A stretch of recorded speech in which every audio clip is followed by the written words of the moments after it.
Okay, so please introduce yourself. Hi, I'm Amanda. I come from Taiwan. I have took IELTS course for like already 1 month. Okay, how long have you been the challenger? For 6 weeks. Woo!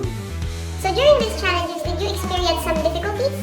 Yes, since there's a lot of Taiwanese here, so I need to avoid using my mother language to talk to them. Do you think the challenger benefited in your improvement as an IELTS student? I think improve my speaking part 1. Yes, it definitely improved my speaking skills, but only in the daily dialogue. And it definitely gave me a lot of confidence to speak in English. I don't need to worry about my pronunciation or wrong word choice. How did you remember all those difficult words?